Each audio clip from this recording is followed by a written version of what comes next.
नमस्कार। रूबरू theatre group की तरफ से शख्सियत के इस अंक में आज जो शख्सियत हमारे साथ हैं, अपनी कला के लिए, अपनी बेहतरीन कला के लिए राष्ट्रीय सम्मान से उनको नवाजा गया है।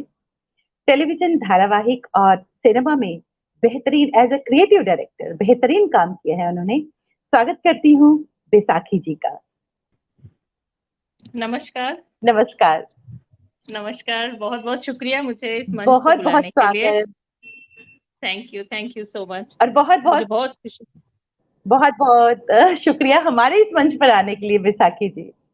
अरे ये तो मेरे लिए बहुत बड़ी सम्मान की बात है कि आपने बुलाया। And I am not very बहुत comfortable like interview and also, but लेकिन ये अच्छा जो लगा। हमारा बैसाखी जी, ये जरूर बताना चाहूंगी, शख्सियत का जो मेन पर्पस है वो ये है कि आजकल जैसा दौर चल रहा है, उस वक्त में जो हमारे यंग परफॉर्मर्स हैं वो किसी भी परफॉर्मिंग आर्ट से जुड़े हुए हैं, तो जिन शख्सियतों को जी हम यहाँ बुलाते हैं, उनकी जो जर्नी है, इंस्पिरेशनल जर्नी है, उससे वो इंस्पायर हुए। क्योंकि आजकल जैसा एटमॉस्फेयर है, कोरोना के चक्कर में परफॉर्मेंसेज नहीं हो रही, तो बहुत सारा मुश्किलात है, तो कहीं ना कहीं वो इस आपकी जो जर्नी है उससे वो इंस्पायर होंगे, जितनी भी हमारे यहाँ शख्सियत आती हैं। तो ये हमारा शख्सियत कार्यक्रम करने का हमारा मकसद यही है। तो जी जी मैं मैं यही चाहूंगी। जी जी जी जी, बोलिए। जी हाँ, मतलब मैं खुश होंगी अगर कोई मुझसे इंस्पायर हो, और इससे बड़ी बात और क्या हो सकती है एक इंसान के लिए कि वो एक भी लाइफ को इंस्पायर कर पाए। सो क्या बात। बहुत बड़ी बात क्या होगी बात। मेरे लिए। तो सबसे पहले तो मैं आपकी जो जर्नी है कलकत्ता से माया नगरी की तरफ, और एज ए क्राइम जर्नलिस्ट जी आपने काम किया है, तो मैं चाहूंगी वो जर्नी जो आप हमसे शेयर कीजिए। किस तरह की मुश्किलात आपके सामने आए, किस तरह के चैलेंजेस का आपने सामना किया और इस मकाम पर पहुंची। तो मैं चाहूंगी वो अपनी जर्नी आप हमसे शेयर कीजिएगा। जी, दरअसल बात यह है कि मैं बहुत कम उम्र में काम करना शुरू कर दिया था। हम्म। आई थिंक मैं 10th पास आउट करने के बाद में मुझे लगता था कि मेरे पढ़ाई का जो मतलब जो भी कॉस्ट है वो मेरे पेरेंट्स के ऊपर नहीं जाना चाहिए, और हालात भी ऐसे थे कि वो थोड़ा सा मुश्किल हो रहा था। सो मैंने 11 से ही काम करना शुरू किया, और मैं मतलब बहुत शुक्रिया आई थिंक इस यूनिवर्स को भी करती हूँ और हालात को भी करती हूँ कि मुझे वो मौका मिला करने के लिए, बिकॉज मैंने बहुत कुछ सीखा। क्या होता है कि आप जितने डिफिकल्टीज से सामना करोगे, उतनी आपकी जो भी लाइफ के क्राफ्ट है या जो भी है सब और निखर के आता है। मेरा ये सोचना है और मेरा एक्सपीरियंस रहा है।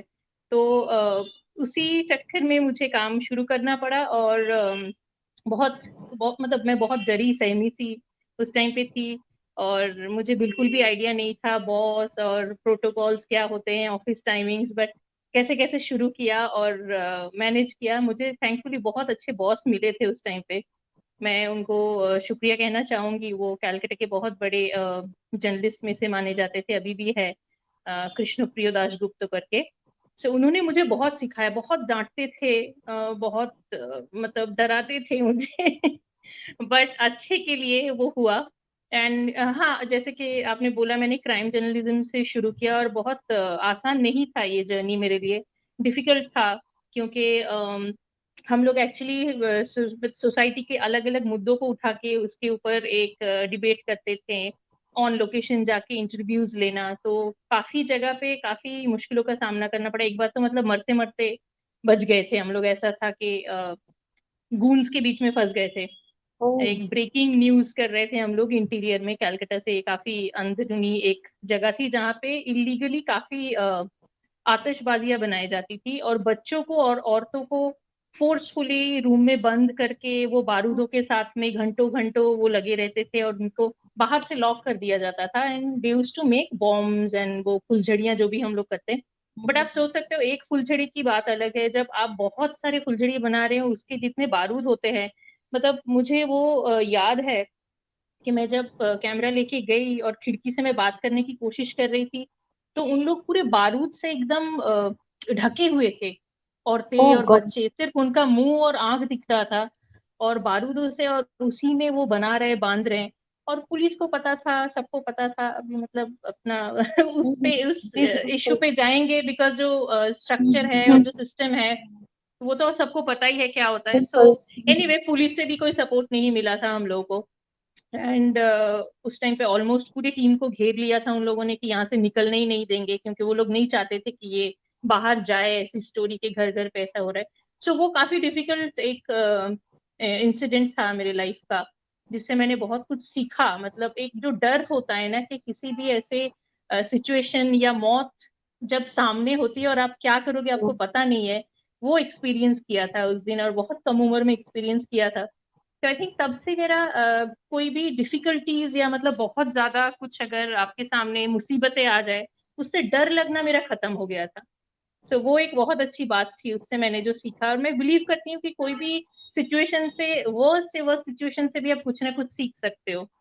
तो क्या बात। यही सोच को लेके मतलब आगे बढ़ रही हूँ। और मैं चाहती हूँ कि और डिफिकल्ट सिचुएशंस मेरे लाइफ में आए, और ताकि मैं सीख पाऊँ। क्या सो बात। ऐसे क्या जर्नी बात। शुरू हुई। हाँ, और फिर मैं एंकरिंग भी करती थी। एंड बॉम्बे आने का ऐसा कोई प्लान नहीं था। हालांकि मेरे फैमिली में काफी मतलब मेरे चाचा हैं थिएटर से, बहुत नामचीन डायरेक्टर हैं कलकत्ता के, कमलेश्वर मुखर्जी। सो वो थिएटर करते थे। मैं बचपन में उनके ग्रुप में बैठी रहती थी, पानी ले आके देना, वो स्नैक्स ले आके देना, और देखती थी। तो एक था मतलब फैमिली में भी ये चीजें थी। मतलब डैड भी तबला बजाते थे, मेरी जो दादी थी वो भी सिंगिंग में थी, सितार बजाती थी। तो एक माहौल एक घर में बचपन से मिला है मुझे, आर्ट को इंस्पायर करने के लिए या आर्ट की तरफ मतलब उत्साह देने के लिए।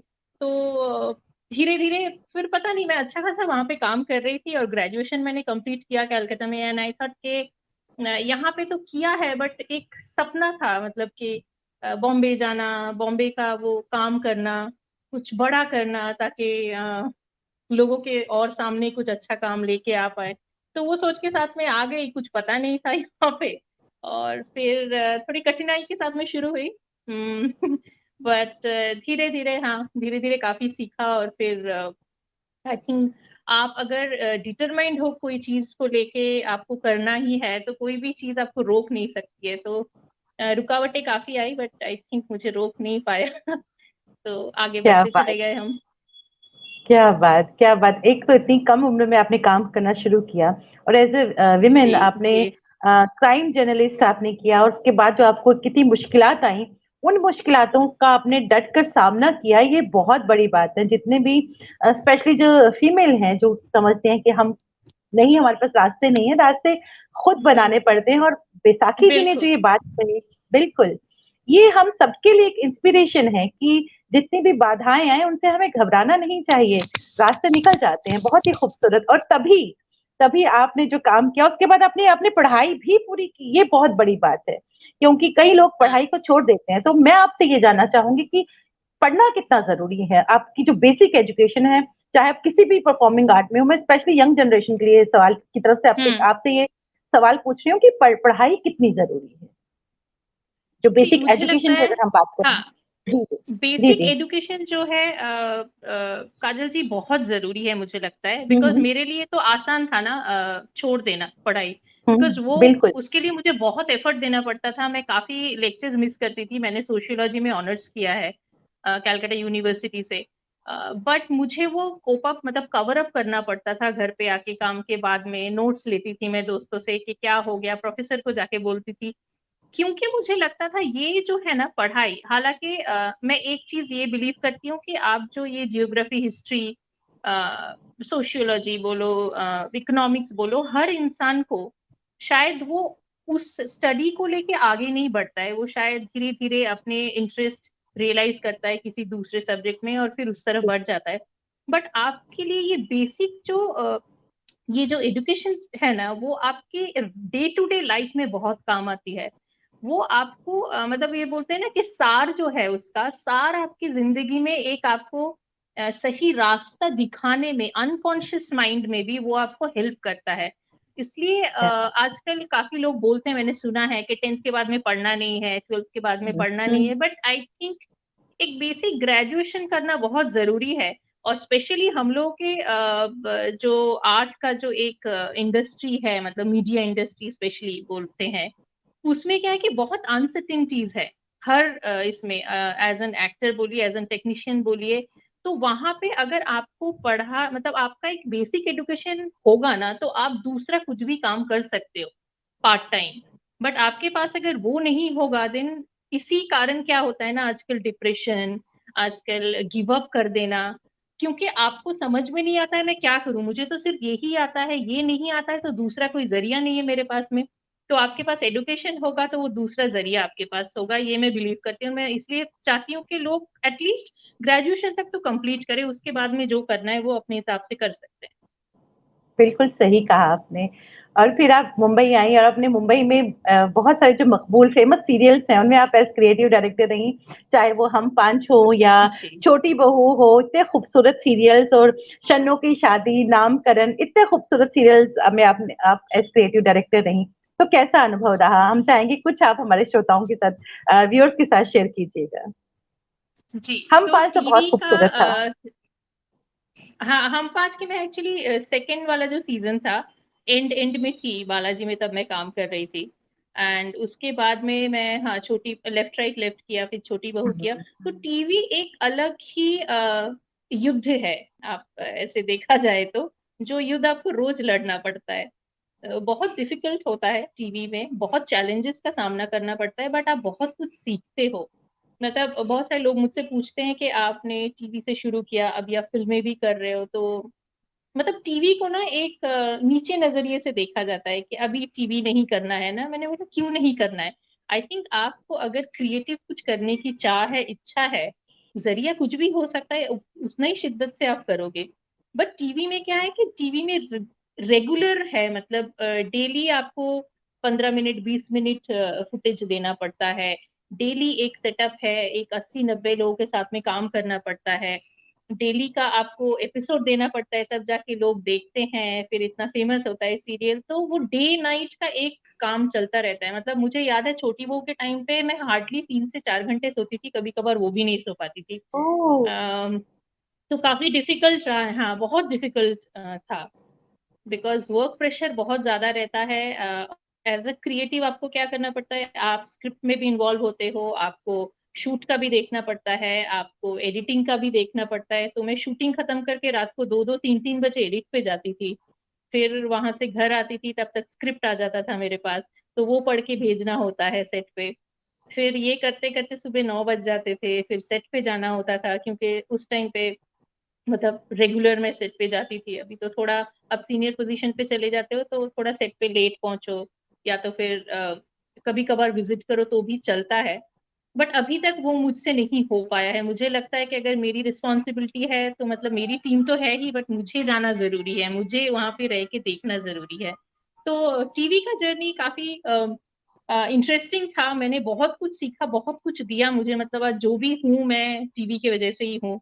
और मैंने सीखते सीखते आगे बढ़ी हूँ। तो एंड टीवी में मैं जिनसे बहुत कुछ सीखा, उनका नाम है दिया सिंह, जो डीजेज क्रिएटिव यूनिट जिन लोगों ने हम लोग बनाया था, तो उनके जो प्रोड्यूसर्स थे, तो उनसे मैंने बहुत कुछ सीखा। और उनको मैं मतलब तहे दिल से शुक्रिया कहना चाहती हूँ कि मतलब उनके वजह से काफी कुछ सीखने को मिला टीवी में, बिकॉज मैं बहुत नई नई थी और कैलकाटा से आई थी। वहाँ का जो प्रोफेशनल एथिक्स वगैरह है काफी डिफरेंट है। और वहाँ पे लोग काफी शांति प्रिय और मतलब धीरे, एकदम स्लो मोशन में काम करने वाले हैं कैलकाटा में। बट बॉम्बे का जो स्पीड है उससे फास्ट। मतलब थोड़ा सा फास्ट, उससे थोड़ा एडजस्ट करने में टाइम लगा। बट अच्छा, अभी तो स्पीड में मतलब अच्छा ही लगता है। अभी वो उसकी आदत पड़ गई, तो मैं अभी कैलकाटा जाती हूँ तो 2 4 दिन में थोड़ी सी बोर हो जाती हूँ कि अरे यहाँ पे सब धीरे धीरे चल रहा है, लोग खा रहे बैठ रहे, मतलब अजीब सा लगता है। हाँ, तो टीवी से बहुत कुछ सीखने को मिला मुझे, डेफिनेटली। इतनी मेहनत करने के बाद फिर आपको राष्ट्रीय पुरस्कार मिलना बहुत गौरव की बात है। उसके बारे में मैं चाहूंगी आप हमें बताएं। सो मेरे हस्बैंड जो है वो भी फिल्म में ही है। Hmm. So he is the line producer, वो काफी फिल्में कर चुके हैं। उनकी रिसेंट फिल्म थी धोनी, उसके बाद में स्काई पिंक वगैरह में वो लाइन प्रोड्यूसर कर काम कर चुके हैं। तो उनकी बचपन से ना एक स्टोरी दिमाग में थी, जो जिस स्टोरी की वजह से हम लोग को राष्ट्रीय पुरस्कार मिला। तो उनका क्या होता है कि आप जब बॉम्बे में आपको खुद आए हो, मैं बाहर के शहर से आई हूँ, वो भी आए, मतलब वो बॉम्बे के ही है, बट ऑब्वियसली शादी के बाद में रिस्पॉन्सिबिलिटी होती है। तो हम लोग दोनों काम करने में और वो अपना घरौंदा बनाने में बिजी थे, बिकॉज हम लोगों ने बहुत ही जीरो से शुरू किया था। जब घर बसाया था शादी के बाद में तो कुछ भी नहीं था अपने पास।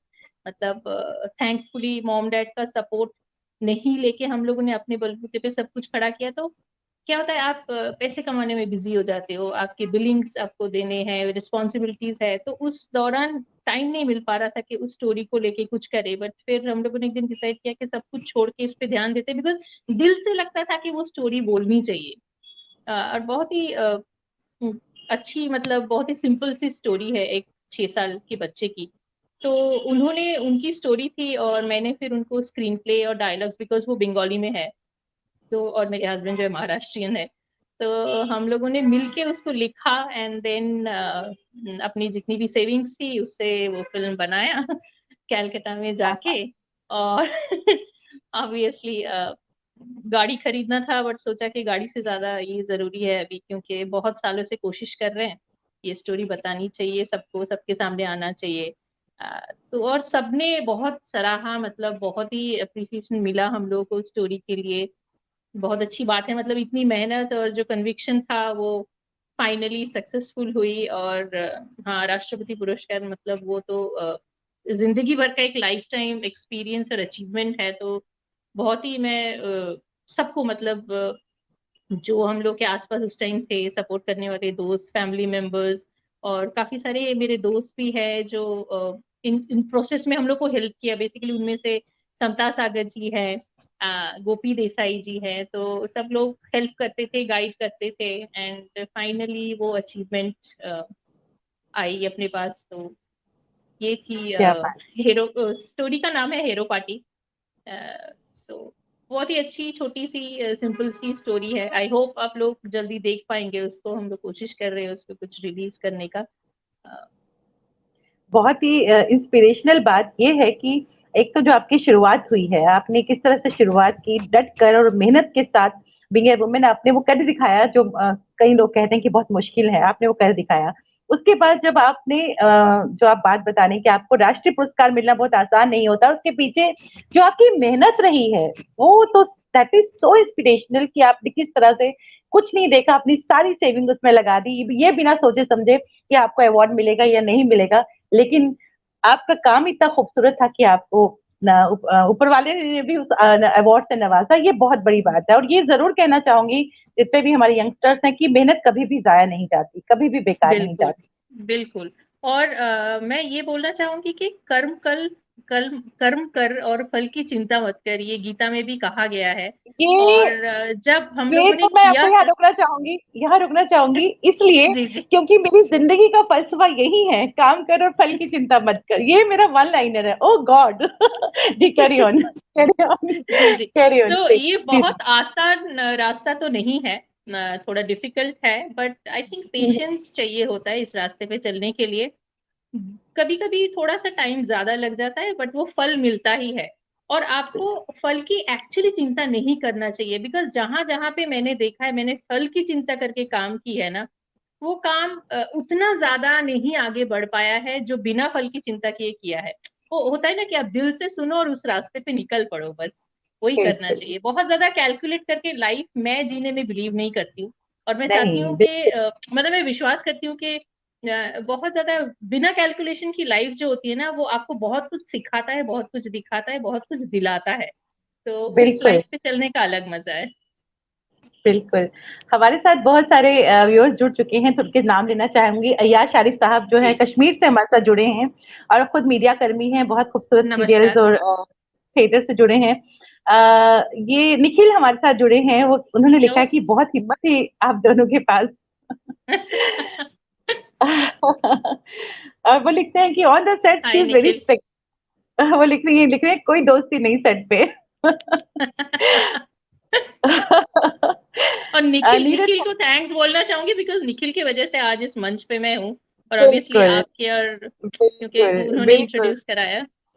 खुद बहुत बेहतरीन इंसान है, वो बहुत ही बेहतरीन बिल्कुल इंसान। बिल्कुल, बहुत ही बेहतरीन और बहुत ही सच्चा इंसान है, ऐसे इंसान मिलते ये नहीं है। बिल्कुल सही, बिल्कुल, बहुत ही सच्चा इंसान, सच में। नीरज जी हमारे साथ जुड़े हैं, जो खुद एक बहुत बड़े कलाकार हैं, आकाशवाणी के नाटकों से जुड़े हैं। विनीता ठाकुर जी जो आकाशवाणी से जुड़ी हैं, नमस्कार वो नीरज जी। हमारे साथ। विनीता जी लिखती है, आपने दिया सिंह जी की बात की थी, टोनी एंड दिया सिंह से, आई थिंक, जिन्होंने बनेगी अपनी बात जी जी। के वो हाँ, बनेगी अपनी बात, सॉरी। हाँ। सुचित्रा गुप्ता जी, एक जाना माना नाम कला के क्षेत्र में, वो भी हमारे साथ जुड़ी हैं। बहुत बहुत नमस्कार शुक्रिया। नमस्कार सुचित्रा जी।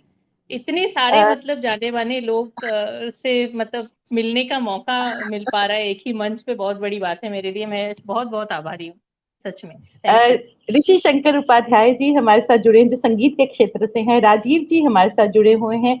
युवराज शर्मा, युवराज सर हमारे साथ जुड़े हुए हैं, जो एनएसडी से रहे हैं और एक बहुत बेहतरीन इंसान और एक बहुत ही बड़े कलाकार हैं युवराज सर।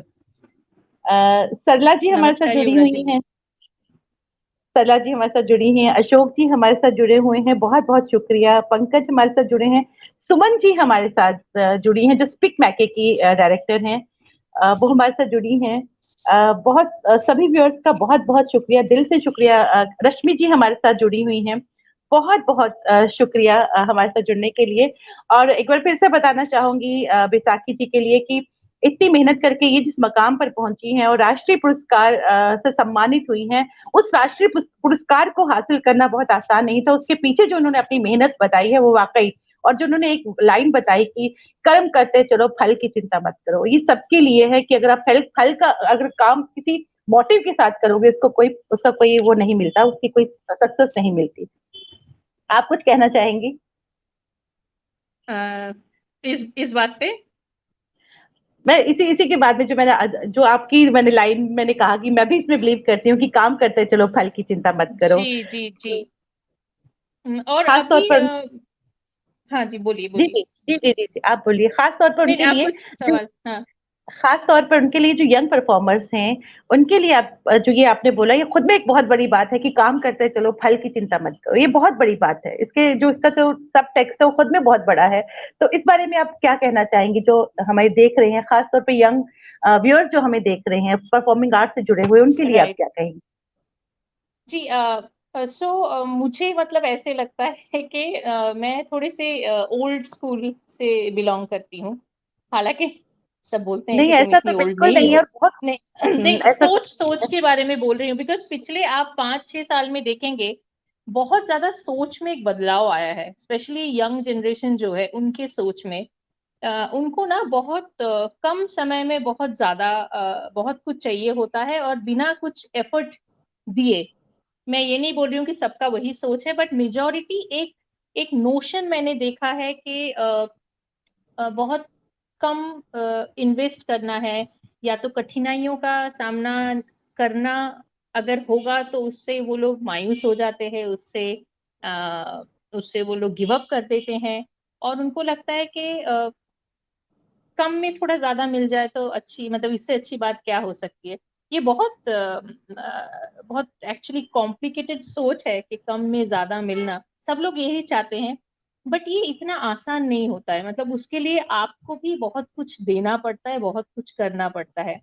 क्या होता है कि मतलब एग्जाम्पल मैं बोलूं कि आपको चाहिए कि मैं कम मेहनत करूं और मुझे ज्यादा पैसा कमाने को मिल जाए। बट उसके लिए आपको ज्यादा नॉलेज और विजडम चाहिए। वो अगर आपके बिल्कुल पास ज्यादा है तो ही वो ज्यादा मिलेगा। तो कहीं ना कहीं आपको ज्यादा देना पड़ेगा, तब जाके आपको ज्यादा मिलता है। और मैं बिलीव करती हूँ कि यंग जनरेशन के लिए ये बोलूंगी कि कंसिस्टेंसी जरूरी है किसी भी काम में ना। आप अगर कंसिस्टेंट रहोगे तो शायद वही, जैसे कि थोड़ा टाइम लग सकता है, वक्त लगेगा, बट आपको सक्सेस जरूर मिलेगा। आप जिस रास्ते पे चल रहे हो वो आप जहाँ पे पहुंचना चाहते हो वहां पे आप पहुंचोगे। Consistency one thing, second is patience. I believe कि यस पेशेंस की बहुत जरूरत होती है।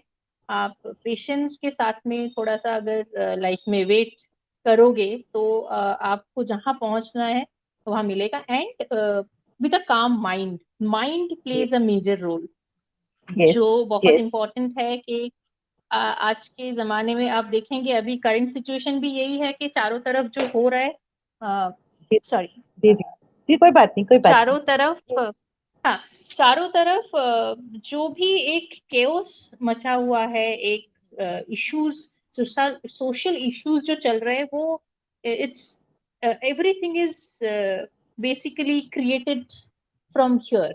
यस। तो उस यस। चीज को आपको कंट्रोल में रखना बहुत जरूरी है। आप छोटी छोटी बातों पे मायूस ना होए, और आप अगर थोड़ा सा प्लानिंग करना जरूरी है, बट बहुत ज्यादा प्लान पे स्टिक करोगे तो कहीं ना आपको अटक जाने की एक पॉसिबिलिटीज होती है कि आप बहुत ज्यादा प्लान के मुताबिक अगर लाइफ को लेके चलोगे तो क्योंकि लाइफ आपके लिए हर रोज नए नए सरप्राइजेस थ्रो करता है, और उसके लिए आपको तैयार रहना जरूरी है कि आपके पास सामने, अच्छा आपने एक्सपेक्ट नहीं किया था एक खड्डा सामने आएगा रास्ते में चलते चलते, बट आ गया। अब आप क्या करोगे? आप ये नहीं बोल सकते अरे मैंने तो प्लान किया था इसी रास्ते से जाऊंगी तो मैं खड्डे में गिरूं। नहीं, आपको फिर रास्ता बदलना चाहिए। तो ये जो एक इंस्टेंट जो एक होता है ना, कि आपके अंदर से आपके दिल की आवाज को सुनना जरूरी है। आपको बहुत ज्यादा आप आपके दिल से जो निकल रहा है ना, आप उसको सुनो। और मैं बहुत ज्यादा इन चीजों पे बिलीव करती हूँ। स्पिरिचुअलिटी बहुत हेल्प करता है इस मामले में, मुझे बिल्कुल। लगता है माइंड के साथ में स्पिरिचुअलिटी डेफिनेटली एक आ ही जाता है। एंड तो आप मेडिटेशन करना एक बहुत जरूरी है, जो आपकी माइंड को काम रखता है, कंट्रोल रखता है, और आपको सही दिशा में सोचने के लिए हेल्प करता है। तो कंसिस्टेंसी, पेशेंस एंड हार्डवर्क, तो डेफिनेटली आप अगर कुछ मतलब किसी चीज से प्यार करते हो, कुछ पाना चाहते हो, उसके लिए हार्डवर्क मतलब बिना बोले आपको करना ही पड़ेगा। और मुश्किलों से डरना नहीं है, मुश्किलों का सामना करना सीखो। और बस यही दो तीन बिल्कुल चार सही। चीजें हैं। बिल्कुल सही बताई आपने, बिल्कुल सही। स्पिरिचुअलिटी की जो आपने बात कही, इस पे मैं जरूर आऊंगी, लेकिन उससे पहले मैं ये जरूर बात करूंगी। एक बहुत ही पॉपुलर सीरियल था बच्चों में, जिसकी आप क्रिएटिव डायरेक्टर रही हैं, बालवीर। जी, अभी भी चल रहा है वो एक्चुअली। हाँ, जी, क्या सब कहेंगी टीवी उसके पे। बारे में? जी, उसके सो बारे में जानना। जी, बालवीर का मैं बालवीर से जुड़ी अभी कुछ एक एक साल पहले मैं जुड़ी थी। और मुझे मैंने ये एक जो सब्जेक्ट है बच्चों को लेके काम करना, मतलब टीवी पे इसके पहले मैंने वीरा किया था जो अगेन बच्चों को लेके जी। था। और उसके बाद में फिर बालवीर किया।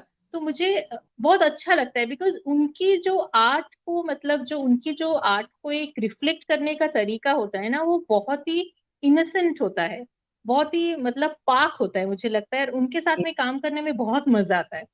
तो इसलिए जब बालवीर का ऑफर आया, हालांकि फैंटेसी वर्ल्ड था, और मैं मैं काफी पढ़ाई करती हूँ इस बारे में, fantasy and other dimensions and all. तो मुझे थोड़ा इंटरेस्टिंग लगा कि अलग कैरेक्टर्स होंगे, बच्चे होंगे, इससे बेटर क्या हो सकता है। तो फिर मैं बालवीर से जुड़ गई, और बहुत बहुत इंटरेस्टिंग अपना जर्नी था। बिकॉज बालवीर जो पहले आता था वो कुछ 4 साल पहले बंद हो चुका था, मतलब ऑफ एयर गया था 4-5 साल पहले। ये नया इनका सीजन 2 आया था, जिसके लिए बहुत सारे अपने सामने चैलेंजेस थे। बिकॉज एक एक होता है ना, ब्रांड को फिर से लाना है सबके सामने। हम्म। तो हम्म। इसके लिए कंप्यूटर ग्राफिक्स का जो वर्क था वो काफी चैलेंजिंग था। और हम लोग के साथ में जो टीम काम कर रहे थे, चिराग की टीम, वो लोग बहुत ही एफिशिएंट गुड आर्टिस्ट देवर। सो उन लोगों का काफी हेल्प मिला। और काफी इंटरेस्टिंग था स्क्रिप्टिंग प्रोसेस, क्योंकि आजकल बच्चे बहुत ज्यादा स्मार्ट हो गए हैं। तो पहले जैसा नहीं है कि आपने बोल दिया कि अरे वहां से एक भालू आ रहा है, वहां से एक डायनासोर आ रहा है, तो वो एक्साइटेड हो जाएंगे। वो लोग आजकल मतलब इतने बढ़िया बढ़िया वीडियो गेम्स खेलते हैं, पता नहीं क्या क्या। ये पबजी तो बंद हो गया है, अलग अलग, मतलब मैं कभी वीडियो गेम्स खेला नहीं है मैंने, ना ही मुझे कोई इंटरेस्ट है, बट मैं देखती हूँ काफी बच्चों को, मतलब एक क्रेज है वीडियो गेम्स का। वीडियो गेम्स में उनको जो वर्ल्ड देखने को मिलता है, उसके साथ में कॉम्पीट करने के लिए हम लोग को एक वर्ल्ड क्रिएट करना था, तो वो काफी चैलेंजिंग था। बट हम्म। बहुत मजा आया, और बहुत अच्छी टीम थी जो बालवीर की टीम थी, right from channel production house. मतलब एक बहुत ही यादगार मेरे लिए शो रहा रिसेंट और में। बच्चों को बहुत पसंद आता है बालवीर, बच्चों का फेवरेट शो रहा है ये हाँ, बालवीर। हाँ, हाँ, बच्चे जी। बहुत पसंद करते हैं बालवीर एंजॉय को, और करते हैं। उनको लगता है कि हाँ एंजॉय करते हैं, क्योंकि बच्चों में सुपर हीरो है, और सुपर हम्म। हीरो सबको चाहिए होता है लाइफ में। बट हम लोगों ने इस बार जानबूझ के क्या है ना कि एक बहुत ही रेगुलर एक नॉर्मल एक लुक देने की कोशिश की थी। बिकॉज बिलीव ये था उस शो के पीछे कि हर एक इंसान सुपर हीरो है अपने लाइफ में। ये जी एक थॉट था जो मुझे बहुत अच्छा लगा था कि, और हम लोगों ने काफी सोच के इस पे वो किया था कि हाँ एक्चुअली मतलब आपको कभी कभार लगता है लाइफ में कि एक सुपर हीरो की जरूरत है जो आके सब कुछ ठीक कर दे। बट कोई कर आने दे। वाला है क्या? नहीं आने वाला है, आपको ही सुपर हीरो बनना पड़ता है। तो बिल्कुल। तो आप ही हो आपके लाइफ के सुपर हीरो, ये ऑलवेज याद रखना, मतलब बच्चों के लिए भी और बड़ों के लिए भी। और किसी के ऊपर निर्भर करने की जरूरत नहीं है, सेल्फ सफिशिएंट होना बहुत जरूरी है। तो आई थिंक हम लोग बहुत ज्यादा एक्सपेक्ट करते हैं लाइफ में, बहुत ज्यादा निर्भर कर जाते हैं। और वो ही अपने दुख का कारण होता है, वो भी गीता में यस लिखा हुआ है कि यस आप यस इतना यस ज्यादा। एग्जैक्टली। बिल्कुल तो बिल्कुल। सो वो थॉट कहीं ना कहीं क्या है कि इंडियन जो कल्चर फिलोसॉफी है ना उसको अपने इंडिया के लोगों के सामने लाना, स्पेशली करंट सिचुएशन में बहुत जरूरी है। क्योंकि काफी सही। प्रॉब्लम्स का सल्यूशन मुझे लगता है उसमें छुपा हुआ है, जो आजकल की जनरेशन पढ़ने के लिए रेडी नहीं है। मतलब यस उनको बोलो अगर आपके गीता पढ़ना है, वेद पढ़ना है, या तो फिर पुराण आप पढ़ लो। मतलब मैं अभी वेद पढ़ना शुरू किया है मैंने। इतना इंटरेस्टिंग है, और आपकी लाइफ की हर प्रॉब्लम का सल्यूशन मुझे लगता है वहां से आपको मिल सकता है। बट क्या होता है कि आजकल का जनरेशन जो है, आजकल के बच्चे जो है, आजकल के टीनेजर्स जो है अभी के टाइम पे, वो लोग ये सोशल मीडिया के चक्कर में ना बहुत ज्यादा अपने रूट से दूर जा रहे हैं। अच्छी चीज बिल्कुल है, नए टेक्नोलॉजीज को ट्राई करना, नई चीजों को ट्राई करना अच्छी चीज है, बट अपने जो पुराने जो रूट्स है उसको छोड़ो मत, उसको पकड़े बिल्कुल। रखो। बिकॉज आप ही लोग हो जो उसको आगे लेके जाओगे, नहीं तो वो कहीं ना कहीं पीछे छूट ही जाएगा ना। True true. बिल्कुल सही, बहुत खूबसूरत बात कही आपने। मैं ये आपसे जानना चाहूंगी, आपकी अभी एक लेटेस्ट मूवी आई है जिसके लिए आपको महाराष्ट्र गवर्नमेंट से अवार्ड भी मिला है, Z5 पर, उसके जी। बारे में मैं आपसे जानना चाहूंगी। Okay. So it's a Marathi movie called जी इड़क। इड़क का मतलब ऐसा कोई डिक्शनरी मीनिंग नहीं है, बट कहीं कहीं ना महाराष्ट्र के अलग अलग पार्ट में, इंटीरियर्स में बकरे को बोला जाता है, गोट को इड़किया बोला जाता है। सो वहां से ये इड़क हम लोगों ने नाम रखा था। और अगेन मेरे हस्बैंड और उनके कुछ कलीग्स, मतलब फ्रेंड्स ने मिलके ये स्टोरी लिखी थी। मैंने प्रोड्यूस करने का सोचा, और फिर हम लोगों ने धीरे धीरे वो एक अरेंज करना शुरू किया कि एक फिल्म प्रोड्यूस करना बहुत छोटी बात नहीं होती है। और आपके पास ऑब्वियसली जहाँ पे आपके पास बड़े प्रोडक्शन हाउस का सपोर्ट नहीं है, आपके पास इतना फंडिंग नहीं है, तो आपको धीरे धीरे धीरे धीरे कहीं से जुगाड़ करके फिर बनाना पड़ता है, अरेंज करना पड़ता है फंडिंग का। वो काफी हम्म, अच्छा, मतलब इंटरेस्टिंग और डिफिकल्ट प्रोसेस था। और हम्म, ये काफी बड़ी लर्निंग प्रोसेस थी हम लोगों के लिए। और स्टोरी के अगर बारे में बताऊं तो स्टोरी बहुत ही सिंपल स्टोरी है कि हम लोग, मैं चाहूंगी जहाँ जो भी लोग देख रहे हैं आज इस मंच पे हैं अपने साथ में, मैं उनसे रिक्वेस्ट करूंगी कि आप लोग देखिए। बहुत ही अच्छी फिल्म है, मतलब सिंपल फिल्म है, आपको शायद अच्छा Z5। लगेगा। सबटाइटल भी है Z5 पे, Z5। Z5 प्रीमियम पे है। हाँ, जस्ट 21 अगस्त को रिलीज हुई है। तो ये एक इंसान और एक जानवर की दोस्ती की कहानी है बेसिकली। इसमें हम लोग की सोसाइटी में काफी सुपरस्टिशियस है, जैसे एक सैक्रिफाइस को लेके है कि आप अगर सैक्रिफाइस करेंगे तो आपके लाइफ में अच्छा होगा। आप किसी बेचारे अ, जो बोल नहीं सकता उस जानवर की बलि चढ़ाओगे तो आपकी लाइफ में अच्छा होगा, आपकी मनोकामनाएं पूरी होगी। तो ये जो दकियानुसी थॉट है, हम्म, इसके अगेंस्ट हम लोगों ने कुछ करने की कोशिश की, और उससे कैसे एक एनिमल के साथ में एक इंसान की दोस्ती कैसे बढ़ जाती है, जो आप देखोगे तो अच्छा लगेगा। सो वही सिंपल सी स्टोरी है। और मतलब एनिमल्स जो होते हैं आजकल, मुझे लगता है कि कभी कभार ऐसी चीजें अपने आसपास घट रही है, चल रही है, कभी कभार खुद को इंसान बोलने में आज के डेट पे मुझे थोड़ी शर्म आती है कि ट्रू मैं इंसान हूँ। ट्रू। वहां पे मुझे दिखता है जब एनिमल्स में इतने कंपैशन है, इतनी लॉयल्टी है, और इतना डेडिकेशन है, मतलब बहुत सीखने को मिलता है। कोई भी एनिमल हो, आप एक छोटी सी चिड़िया को ले लो, वो जैसे घर बनाता है, या तो फिर एक आप डॉग को ले लो, जितना लॉयल वो होता है, या तो फिर आप कोई भी वाइल्ड एनिमल को भी ले लो, उनके लिए, उनके फैमिली के लिए, उनके क्लैन के लिए इतना उनका प्रोटेक्टिव एक बिहेवियर होता है, उनको प्रोटेक्ट करना, साथ में रखना, क्लैन वाली जो एक मेंटेलिटी होती है, इस पे भी मैं कुछ बोलना चाहूंगी। तो बिल्कुल। बहुत कुछ सीखने को मिलता है। तो सो इसी के ऊपर है, सिंपल सी स्टोरी है, उनकी जर्नी है कि एक हेट हेट रिलेशनशिप से एक लव की तरफ वो लोग बढ़ते हैं, मतलब एक प्यार और एक स्नेह का रिलेशनशिप कैसे डेवलप होता है, उसके ऊपर है। इंटरेस्टिंग ड्रामा भी है, इमोशन भी है। सो आई होप अच्छा लगेगा लोगों को, काफी लोगों को अच्छा लगा है अभी तक। एंड अवार्ड मिला है उसको, इतनी बड़ी बात, महाराष्ट्र गवर्नमेंट ने उसको अवार्ड दिया है। जाहिर सी बात है बहुत ही जी खूबसूरत फिल्म होगी। और जितने भी व्यूअर्स हमें देख रहे हैं, गुजारिश की फिल्म जरूर देखें। और मैंने भी ये फिल्म नहीं देखी, मैं भी इस फिल्म को जरूर देखूंगी। जी जी, वक्त मिले तो देखना मतलब ऐसे जरूरी नहीं है, बट जरूर जरूर अगर वक्त मिल जरूर, जाए। हम लोगों के लिए भी एक लर्निंग प्रोसेस हो जाता है कि अच्छी चीजें देखें तो हम लोग खुद उससे बहुत कुछ सीखते हैं। तो जी एक बार फिर जी से जी। जितने भी हमारे साथ व्यूअर्स जुड़े हैं उनको थैंक यू कहूंगी। प्रवीण शंकर शेखर जी हमारे साथ जुड़े हैं, सरला मेहता जी थैंक हमारे यू। साथ जुड़ी हैं, प्रियंका गौर जी हमारे साथ जुड़ी हैं। बहुत बहुत शुक्रिया हमारे साथ जुड़ने के लिए। आरिफ साहब लिखते हैं कि टेक्नोलॉजी ने ओवर पावर कर दिया है जो रियल कंटेंट है जो। आप क्या कहेंगे कि टेक्नोलॉजी हावी हो गई है, तो क्या कहेंगे आप? हाँ, हावी तो हो गई है टेक्नोलॉजी, ये मैं बिलीव करती हूँ। और हम्म। आई थिंक हम लोगों ने हावी होने दिया है, क्योंकि यस। अपने हाथ में ही है, अपने ही यस। हाथ में है कि हम लोग कहाँ पे किस चीज को बैलेंस करना बहुत जरूरी है। बैलेंस एक ऐसी चीज है ना जो बहुत जरूरी है लाइफ में भी, और आपके पर्सनल प्रोफेशनल लाइफ में एक बैलेंस बरकरार रखना। तो टेक्नोलॉजी तो अभी क्या, हम लोग आगे बढ़ रहे हैं, ह्यूमन जो स्पीशीज है उनको डेवलपमेंट और ज्यादा करना है, ग्रो करना है, मटेरियलिस्टिक ग्रो जो होता है, तो उसके लिए टेक्नोलॉजी भी ग्रो कर रहा है, बट उसको कभी भी हावी मत होने दो। एक बैलेंस बिल्कुल। बनाए रखना जरूरी है।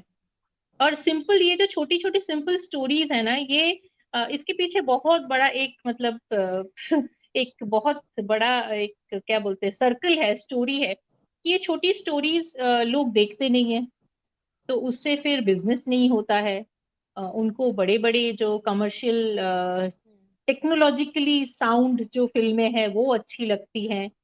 तो कहीं ना कहीं हम एज अ दर्शक, एज अ ऑडियंस, हम लोग उसी को मतलब बढ़ावा दे रहे हैं ना, तो इसीलिए वो बढ़ पा रहा है। और ये छोटी छोटी जो सिंपल स्टोरी जिसको देख के हम लोग रिलेट कर पाते हैं कि अरे अपनी लाइफ में भी ऐसा कुछ हुआ है, या ये इमोशन से मैं रिलेट कर पा रही हूँ, या तो फिर इस कैरेक्टर से मैं रिलेट कर पा रही हूँ, ये धीरे धीरे खत्म होते जा रहा है। हालांकि काफी डायरेक्टर्स और प्रोड्यूसर्स हैं जो लोग अभी ऑफ लेटली पिछले कुछ सालों में ऐसे फिल्में बनाना शुरू किया है।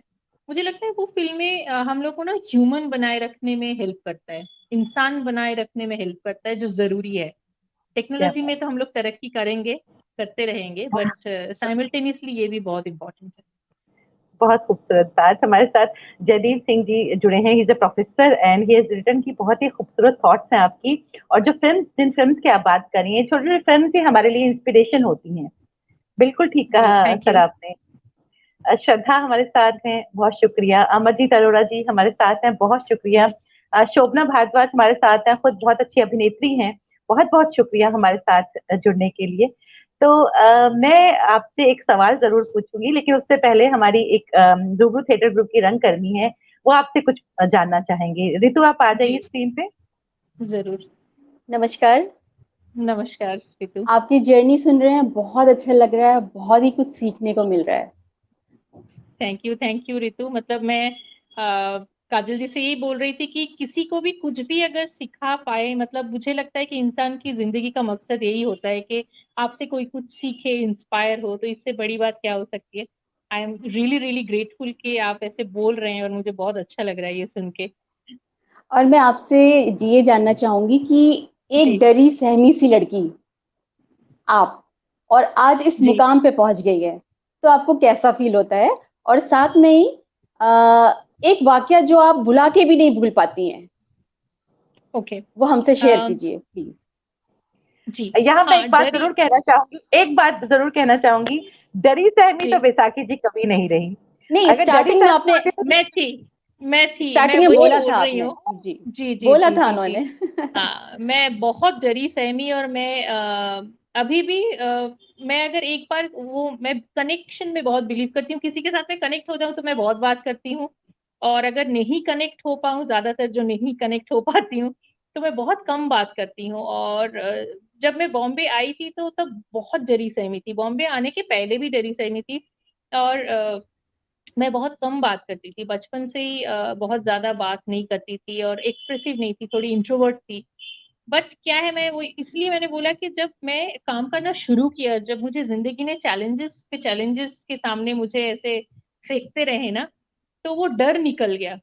सबसे पहले मैंने वही बोला था कि जो डर था ना, उस चीज को निकाल दिया। और फिर मैं सोचती थी कि मैं किससे डरती थी, मतलब आई थिंक मुझे फिर बाद में समझ में नहीं आया कि मैं डर डर किससे रही हूँ। और अ, डरने का कोई मतलब ही नहीं है। आप अगर जी, आपको जी, पता है कि आप ऑनेस्ट हो, आपको जो करना है आपको कर रहे हो, आप अपने एकाग्रता के साथ में आगे बढ़ रहे हो, तो किसी से भी जी, डरने की जरूरत नहीं है। और सच बिल्कुल, में आज के डेट पे मुझे किसी से भी किसी भी चीज से डर नहीं लगता है। हाँ, एक चीज से डर लगता है कि मैं जाने अनजाने में किसी को नुकसान नहीं पहुंचाऊं, उस बात से मुझे डर लगता है।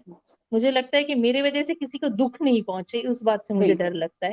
हम्म। बाकी किसी से डर नहीं लगता है। और वाक्य ऐसा कुछ जो मुझे, ऐसे काफी सारे वाक्य है, मतलब किस कॉन्टेक्स्ट में आप पूछेंगे, अगर थोड़ा सा और ज्यादा डिटेल में पूछ सकती हैं तो फिर मैं बता सकती हूँ। हम्म। मतलब यही डायरेक्शन की लाइफ में कहीं ऐसे आपको एक्टर कुछ बच्चे मिले हों या कुछ कि आपको कुछ स्पेशल सिखाना पड़ा हो उनको या कुछ अलग से बताना पड़ा हो? आ, सी अलग से बताना पड़ा हो, मेरे लिए क्या होता है ना, मैं जो भी शोज करती हूँ ये वो मैं बहुत ज्यादा इमोशनली इन्वॉल्व हो जाती हूँ, चाहे वो शो हो, चाहे वो उस शो में जुड़े लोग हो, एक्टर एक्ट्रेसेस हो। तो अभी तक मैंने जितने भी शोज किए हैं उसमें जितने भी लोग थे, स्पेशली एक्टर्स और क्रिएटिव लोगों के साथ में ज्यादा काम करती हूँ। बाकी तो टेक्नीशियंस होते ही हैं, डायरेक्टर, जी, कैमरामैन, स्पॉट बॉय, सब लोग बहुत इंपॉर्टेंट है। और मैं बिलीव करती हूँ कि उनके एक भी, मतलब एक स्पॉट बॉय या एक लाइट बॉय, बिल्कुल, सब लोग इतना कंट्रीब्यूट करते हैं, उनके अलावा मतलब ये शो बन पाना मुश्किल होता है। बिल्कुल, बिल्कुल। बट सबके साथ में मैं बहुत ज्यादा इमोशनली इन्वॉल्व हो जाती हूँ, और फिर वो शो खत्म होने के बाद में बहुत रोती भी हूँ, या तो मुझे अगर छोड़ना पड़े क्योंकि मुझे लगता है कि मेरा फैमिली मुझसे छूट गया। और यहाँ पे जी। वही, जैसे मैंने बोला, इतना स्पीड है बॉम्बे की लाइफ में ना, यहाँ पे हम्म। आप एक शो खत्म करते हो, फिर दूसरे शो में आगे बढ़ जाते हो, दूसरे प्रोजेक्ट पे आगे बढ़ जाते हो, जी, जी, तो आपके पीछे छूट जाते हैं लोग। But I try to keep in touch with them, मतलब जितना मैं कोशिश करती हूँ कि उनके साथ में टच में रहूं, बात करती रहूं, हम जी, लोग मिलते रहे, तो जी, मिलते रहे। मुझे एक इंसिडेंट बहुत याद है। मैं एक शो कर रही थी, हर शो में कुछ कुछ है, बट अभी इमीडिएटली मुझे ये याद आ रहा है बिकॉज वो शो, और उस शो में जो जितने भी लोग थे बहुत खास है मेरे, बहुत दिल के करीब है। हम्म, वो शो था वीरा, स्टार प्लस पे। ओ, तो उसमें ये दो बच्चे थे, रणवी और उसकी बहन जो थी। अच्छा, तो वो मतलब बहुत ही छोटी थी, वो 6 साल की थी, और वो स्कूल से आती थी और सेट पे आके पढ़ती थी। और वो मतलब बहुत डरी डरी सी एकदम बेचारी सी रहती थी, मतलब और जो डायरेक्टर थे काफी वो अच्छे दोस्त थे मेरे, वसीम आज है नहीं हम लोगों के बीच में, वो काफी कम उम्र में छोड़ के चले गए हम लोग को। सो उसको ना एक बार एक सीन हम लोग शूट करने की कोशिश कर रहे थे जहाँ पे उसको डरना था, और डर के उसको भाई को बुलाना था कि भैया भैया मुझे बचा लो, वो डर रही थी। और वो डर ही नहीं रही है, और वो डर ही नहीं रही है, कम से कम 19-20 टेक हो गए और वो हंसे जा रही है, वो मस्ती कर रही है। तो मैंने और वसीम ने, जो डायरेक्टर है, हम लोगों ने क्या किया ना, हम लोगों ने कुछ एक बोला कि अरे वो छत के ऊपर ना एक बड़ा सा कोई मंकी आया है आई थिंक, और वो आके ना आवाज कर रहा है। तो उसके लिए मुझे बहुत बुरा लगता है, बट बहुत फनी था। और वो डर के इतने जोर से रोने लग गई ना उस बात पे, फिर हम लोग इतने, मैं डायरेक्टर सब लोग, हम लोग उसके साथ में रोने लग गए, because we felt so bad कि बेचारी को हम लोगों ने रुला ओ, दिया। और अच्छा। तो वो घटना मतलब फनी भी था, और वो काफी हाँ, इमोशनल भी हो मतलब गया। या इमोशनल भी हो गए हम लोग तो। हम्म, बहुत ही अच्छा लग रहा है आपकी बातें सुन के, आपकी जर्नी सुन के। बहुत बहुत धन्यवाद, बहुत बहुत शुक्रिया। Thank you, thank you. जी, हमारे साथ जम्मू से जुड़ी हैं सुमन पॉल जी। और वो लिख रही हैं, खुद बहुत बड़ी कवित्री हैं हिंदी की। वो लिखती हैं, बहुत सुंदर इंटरव्यू चल रहा है और बहुत खूबसूरत बातें आप बोल रही हैं। श्रुति हमारे साथ जुड़ी थैंक हैं, यू जो सो मच। उनको जिनको जो खुद ही मीडिया से जुड़ी हैं, फिल्मों से जुड़ी हैं, नाटकों से जुड़ी हैं, रंगमंच से जुड़ी हैं। वो कह रही हैं कि देखना, इस वक्त ये शो देखना एक ट्रीट की तरह हमें लग रहा है। बहुत बहुत शुक्रिया, बहुत बहुत बहुत बहुत शुक्रिया। शुक्रिया। मैं ये जानना चाहूंगी आपसे, अभी हम स्पिरिचुअलिटी की बात कर रहे थे, जी, तो मेंटल स्ट्रेंथ एंड स्पिरिचुअलिटी, क्योंकि मेंटल स्ट्रेंथ हो तो आदमी किसी भी चीज को काबू काबू कर राइट, सकता है। राइट, तो यहाँ मैं ये आपसे सवाल जानना, ये बात जानना राइट। चाहूंगी। जी। सो स्पिरिचुअलिटी, मुझे लगता है कि काफी लोग ना रिलीजियन को स्पिरिचुअलिटी के साथ में थोड़ा मिक्स कर देते हैं, कि रिलीजियस होना ही स्पिरिचुअल होना है, या तो मंदिर में जाके पूजा करना ही स्पिरिचुअल होना है। नहीं, spirituality is absolutely different thing. Spirituality क्या होता है कि आप खुद, हम लोग ज्यादा कंफ्यूज क्यों होते हैं लाइफ में, हम लोग को काफी कभी कभार, सब लोग उस दौर से गुजरते हैं जब कुछ सूझता नहीं है हम लोगों को। क्यों होता है? बिकॉज हम लोग खुद को ही नहीं जान पाते हैं कि कौन है। मतलब ये बॉडी मुझे लगता है तो एक जस्ट एक वेसल है, बट अंदर यस। जो सोल है वो कौन है, वो अलग है। मतलब ये बॉडी हम लोग को इस लाइफ टाइम में मिली है कामकाज करने के लिए, जो अपनी लाइफ का पर्पस है उसको पूरा करने के लिए। बट जो अंदर जो है, जो कहीं ना एक दबा हुआ रहता है, छुपा हुआ रहता है, उसको निकालने के लिए स्पिरिचुअलिटी बहुत जरूरी है। वो एक प्रोसेस होता है, एक प्रैक्टिस होता है, जो आप योगा ले लीजिए, मेडिटेशन ले लीजिए। आपको, हम लोग बहुत ये का बातें यूज करते हैं कि भगवान सब में बसे हैं। मतलब ये बहुत एक इंडियन कल्चर का बहुत एक अहम ये हिस्सा है कि अतिथि देवो भव, इसलिए हम लोग बोलते हैं कि अतिथि में, गेस्ट में, हर एक इंसान में भगवान है। और हम लोग भगवान की पूजा भी करते हैं, घर पे पूजा करते हैं भगवान की, मंदिर में जाके पूजा करते हैं। बट हम लोग इंसान को इतने ही प्यार से, इतने ही रिस्पेक्ट से क्या बोलते हैं आप, मतलब उनको इतना ही सराहते हैं क्या, मतलब इंसान को जब दूसरा इंसान अपने को मिलता है, नहीं, नहीं करते हैं। ये क्या होता है ना, सुपरफिशियल लेवल पे हम लोग बातें कहते हैं, तो उसको जीना पड़ेगा। जब तक आप उसको जियोगे नहीं, उसको दिल से कॉन्शियसली आप बिलीव नहीं करोगे, तब तक आप जीवन में ग्रो नहीं करोगे। तो ग्रो करने के साथ में एज अ ह्यूमन बीइंग हम लोग का इवॉल्व करना बहुत जरूरी है। हम लोग, हर स्पीशीज इवॉल्व करता है अपने लाइफ में। और मेरे लिए ग्रो करना, मटेरियलिस्टिकली ग्रो करना is a very small part of life. क्या होता है कि आज के डेट पे आप देखेंगे तो लोगों के पास मटेरियलिस्टिकली बहुत कुछ है, करोड़ों रुपए है, घर है, कार है, बट वो लोग हैप्पी है क्या? सब ट्रू। लोग शायद हैप्पी नहीं है। तो हैप्पीनेस के साथ में आपका जो मटेरियल अचीवमेंट है, उसका कुछ लेना देना नहीं है। ये मुझे ट्रू। भी बहुत बाद में समझ में आया। पहले मुझे लगता था कि हाँ शायद अच्छा घर हो जाएगा। बॉम्बे में आई थी तो घर नहीं था। अच्छी एक गाड़ी हो जाएगी, या तो फिर और दो चार फिल्में बना लूंगी तो हैप्पी हो जाऊंगी। देन आई रियलाइज वो आपका एक क्रिएटिव सेटिस्फैक्शन है, जो आपको बनाना है आप बनाते हो। बट आप जो हो उसको खुश रखना बहुत जरूरी है। And to be happy you need very small small things, जैसे लोगों को हेल्प करना। कोई अगर मुश्किल में है, उसको हेल्प करके आपको जो खुशी मिलेगी ना, मुझे लगता है वो खुशी किसी भी चीज से नहीं मिल सकती है। एक बेचारा जो भूखा रोड पे बैठा हुआ है, उसको एक बिस्किट का पैकेट ही दे सकते हो। मैं ये नहीं बोल रही हूँ उसको बहुत कुछ देना जरूरी है। सबका अलग अलग कैपेसिटी होती है हेल्प करने की। आप जितना कर सकते हो उतना ही करोगे ना, तो आपको उससे एक हैप्पीनेस मिलेगी, एक जॉय मिलेगी। सो छोटी छोटी जो चीजें हैं, जैसे फैमिली के साथ में टाइम स्पेंड करना। मैं बोल रही थी कि मुझे कुछ बात करनी है फैमिली को लेके। आज के डेट पे फैमिली से हम लोग बहुत ज्यादा दूर हो रहे हैं। एक नोशन आया है न्यूक्लियर फैमिली का, एक नोशन आया है कि हम लोग अलग इंडिपेंडेंट रहे, किसी के साथ में एडजस्ट नहीं करना पड़े।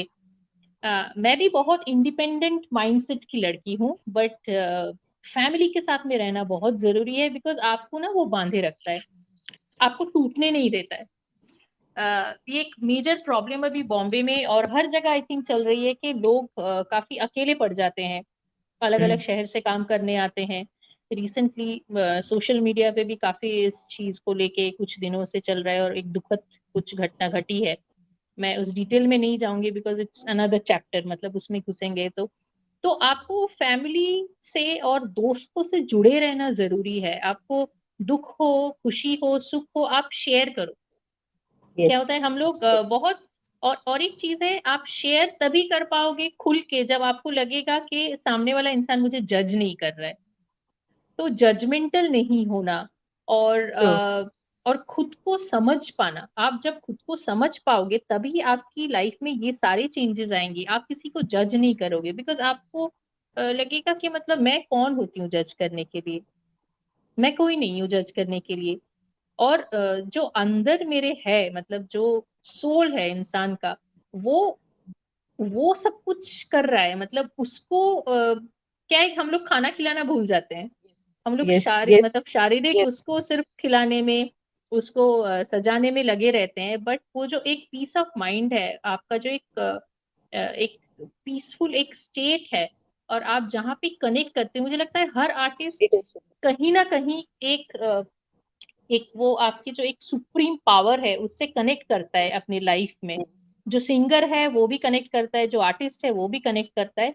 तो वो क्या है, आप अब आपको अचानक से लगता है एक्टिंग करते करते ये सीन ऐसा किया मैंने, मुझे लगा कि मैं अपने में ही नहीं था और कहीं तो मैं और था और किसी और से कनेक्ट हो गया।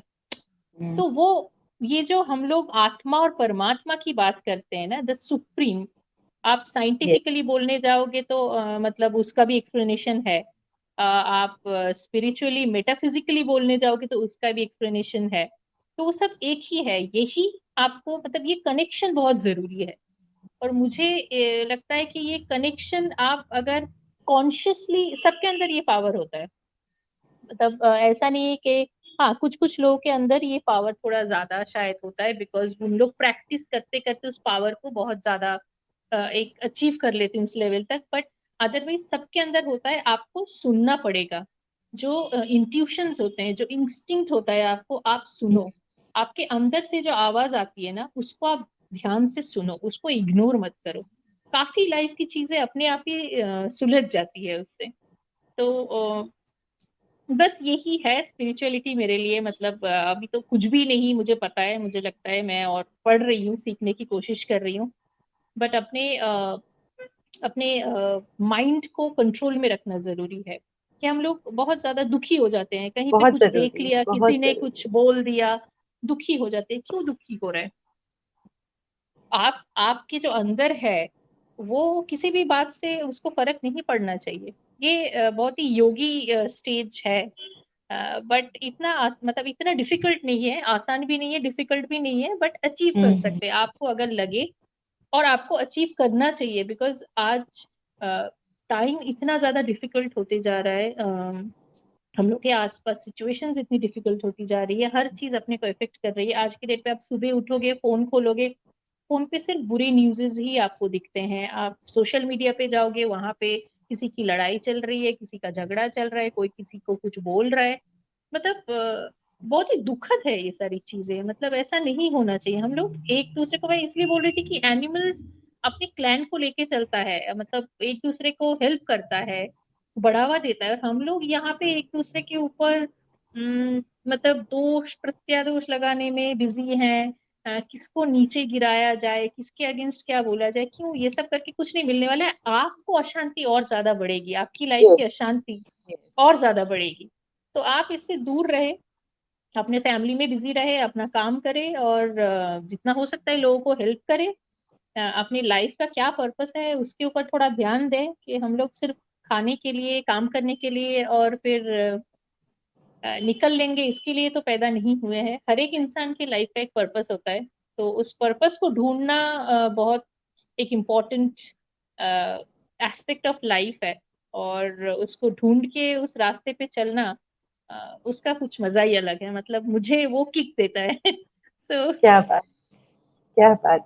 बहुत ही खूबसूरत और बहुत ही माइंड ब्लोइंग बात कही, और ये फैक्ट है लाइफ का जो भी आपने कहा है। तभी बहुत ही खूबसूरत कहा है आपने। और मुझे लगता है जितने भी हमारे साथ व्यूअर्स जुड़े हैं, वो एग्री कर रहे हैं इस बात को। सुमन जी लिखते हैं वेरी ट्रू।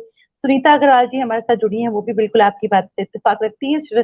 श्रद्धा हमारे साथ है, जयश्री मारिया हमारे साथ है, रश्मि धर जी हमारे साथ जुड़ी हुई है। वो लिखती है your inner voice never misleads you. वो आपको कभी मिसलीड नहीं करती है। आपकी राइट, जो इनर वॉइस बिल्कुल होती है, जो आपकी इंट्यूशन होती है, और हमें इसको फॉलो करना चाहिए। और मेंटल स्ट्रेंथ को बढ़ाना बहुत जरूरी है। आप योगा कीजिए, प्राणायाम कीजिए, और पॉजिटिव रहने की राइट, कोशिश कीजिए, तभी बिल्कुल चीजें आपके हाथ में आएंगी। बहुत खूबसूरत बात कही, और ये बिल्कुल सही कहा कि हम लोग कहीं ना कहीं जो जानवर है उनसे वर्स्ट होते होते जा रहे हैं। और जानवर में जो आपने कहा बिल्कुल संवेदनाओं की अगर बात करें तो वो ज्यादा संवेदनशील है इंसानों के मुकाबले आज के दौर में। जी। बहुत खूबसूरत बातें कही आपने, और बहुत बहुत शुक्रिया बैसाखी जी हमारे साथ रूबरू के इस मंच पर जुड़ने के लिए, और इतनी खूबसूरत और इतनी इंस्पिरेशनल बातें करने के लिए आपका बहुत बहुत थैंक यू शुक्रिया। सो और much, thank you.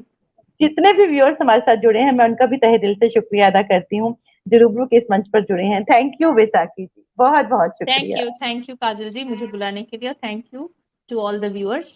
Thank you so much. Thank you. Thank you.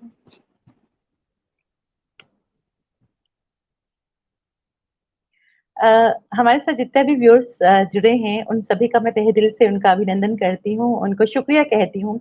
हमें हमारे साथ रूबरू के इस मंच पर बने रहने के लिए दिल से शुक्रिया। और रूबरू का जो अगला अंक होगा, कल शनिवार है, और कल सुबह 12 बजे हमारे साथ जाने माने शायर जुड़ेंगे। नौमान शौक बहुत जाने माने शायर, बहुत ही खूबसूरत लिखते हैं, बहुत ही खूबसूरत लिखते हैं वो। और कल सुबह हमारे साथ नौमान शौक रहेंगे 12 बजे। और कल जुड़िएगा हमारे साथ, और हमें प्रोत्साहन दीजिएगा, उनको सुनेंगे, और उनकी जर्नी से हम रूबरू होंगे। तब तक के लिए बहुत बहुत शुक्रिया और शुभ रात्रि।